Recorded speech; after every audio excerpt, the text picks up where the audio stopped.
Soothing story time.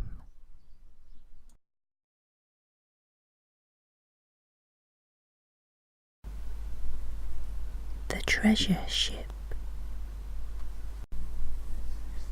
The great galleon lay in semi-retirement under the sand. Weed and water of the northern bay, where the fortune of war and weather had long ago ensconced it. 3¼ centuries had passed since the day when it had taken the high seas as an important unit of a fighting squadron. Precisely which squadron the learned were not agreed. The galleon had brought nothing into the world, but it had, according to tradition and report, taken much out of it. But how much? There again the learned were in disagreement. Some were as generous in their estimate as an income tax assessor. Others applied a species of higher criticism to the submerged treasure chests and debased their contents to the currency of goblin gold. Of the former school was Lulu, Duchess of Dulverton. The Duchess was not only a believer in the existence of a sunken treasure of alluring proportions, she also believed that she knew of a method by which the said treasure might be precisely located and cheaply disembedded. An aunt on her mother's side of the family had been maid of honour at the court of Monaco and had taken a respectful interest in the deep-sea researches in which the throne of that country, impatient perhaps of its terrestrial restrictions, was wont to immerse itself. It was through the instrumentality of this relative that the Duchess learned of an invention perfected and very nearly patented by a Montescan servant, by means of which the home life of the Mediterranean sardine might be studied at a depth of many fathoms in the cold white light of more than ballroom brilliancy. Implicated in this invention, and in the Duchess's eyes the most attractive part of it, was an electric surge dredge, electric suction dredge, specially designed for dragging to the surface such objects of interest and value as might be found in the more accessible levels of the ocean bed. The rights of the invention were to be acquired for a matter of 1,800 francs, and the apparatus for a few thousand more. The Duchess of Dulverton was rich, as the world counted wealth. She nursed the hope of being one day rich at her own computation. Companies had been formed and efforts had been made again and again during the course of 3 centuries to probe for the alleged treasures of the interesting galleon. With the aid of this invention, she considered that she might go to work on the wreck privately and independently. After all, one of her ancestors on her mother's side was descended from Medina Sidonia, so she was of opinion that she had as much right to the treasure as anyone. She acquired the invention and bought the apparatus. Among other family ties and encumbrances, Lulu possessed a nephew, Vasco Honiton, a young gentleman who was blessed with a small income and a large circle of relatives, and lived impartially and precariously on both. The name Vasco had been given him possibly in the hope that he might live up to its adventurous tradition, but he limited himself strictly to the home industry of adventurer, preferring to exploit the assured rather than to explore the unknown. Lulu's intercourse with him had been restricted of recent years to the negative processes of being out of town when he called on her, and short of money when he wrote to her. Now, however, she bethought herself of his eminent suitability for the direction of her treasure-seeking experiment. If anyone could extract gold from an unpromising situation, it would certainly be Vasco, of course, under the necessary safeguards in the way of supervision. Where money was in question, Vasco's conscience was liable to fits of obstinate silence.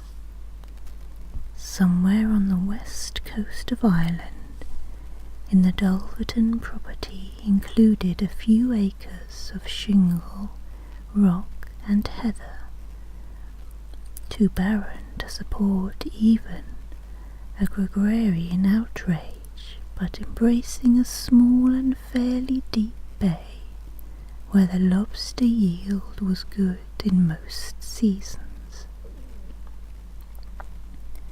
There was a bleak little house on the property, and for those who liked lobsters and solitude, and were able to accept an Irish cook's idea as to what might be perpetrated in the name of mayonnaise, Innis Glother was a tolerable exile during the summer months.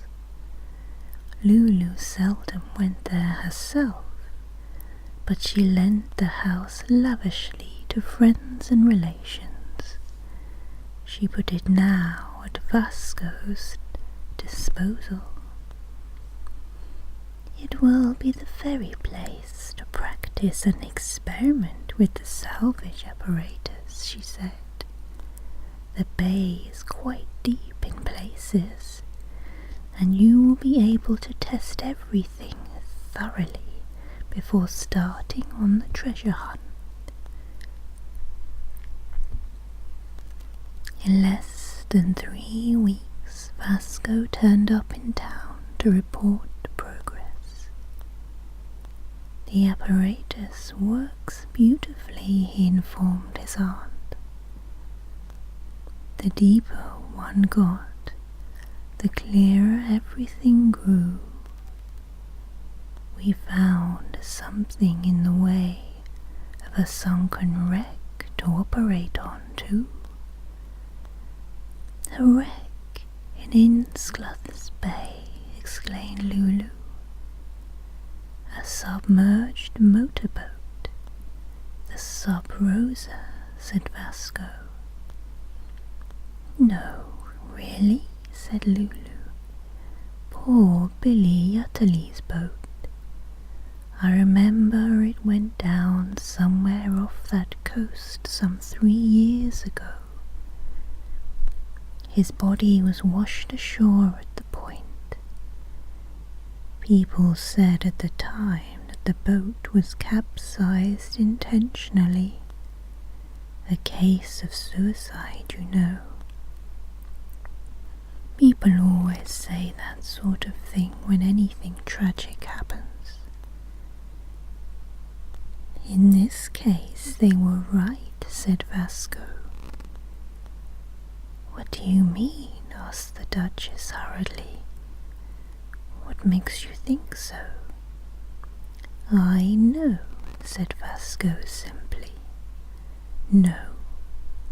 How can you know? How can anyone know?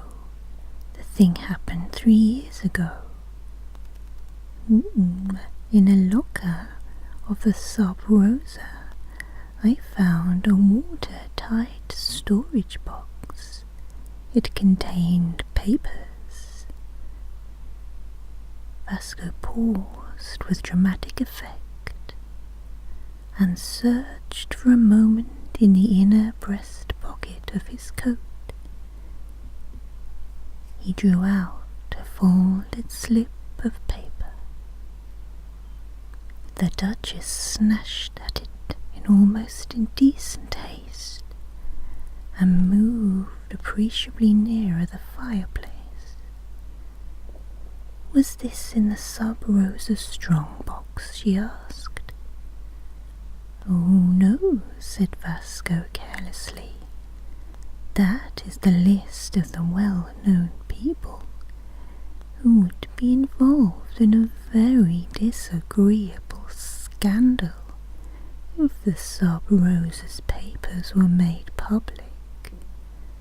I've put you at the head of it, otherwise it follows alphabetical order." The Duchess gazed helplessly at the string of names which seemed for the moment to include nearly everyone she knew.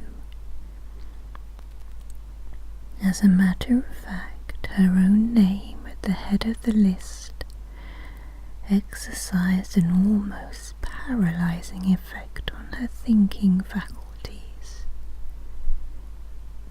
"Of course you have destroyed the papers?" she asked when she had somewhat recovered herself. She was conscious that she had made the remark with an entire lack of conviction. Vasco shook his head. "But you should have," said Lulu angrily, "if, as you say, they are highly compromising." "Oh, they are, I assure you of that," interposed the young man. "Then you should put them out of harm's way at once, supposing anything should leak out. Think of all these poor unfortunate people who would be involved in the disclosures," and Lulu tapped the list with an agitated gesture. "Unfortunate, perhaps, but not poor," corrected Vasco. "If you read the list carefully, you'll notice that I haven't troubled to include anyone whose financial standing isn't above question." Lulu glared at her nephew for some moments in silence. Then she asked hoarsely, "What are you going to do?" "Nothing, for the remainder of my life," he answered meaningly. "Little hunting, perhaps," he continued, "and I shall have a little villa in Florence. The Villa Sub Rosa would sound rather quaint and picturesque. don't you think? And quite a lot of people would be able to attach a meaning to the name. And I suppose I must have a hobby. I shall probably collect Rayburns. Lulu's relative, who lived at the court of Monaco, got quite a snappish answer when she wrote recommending some further invention in the realm of marine research. The end.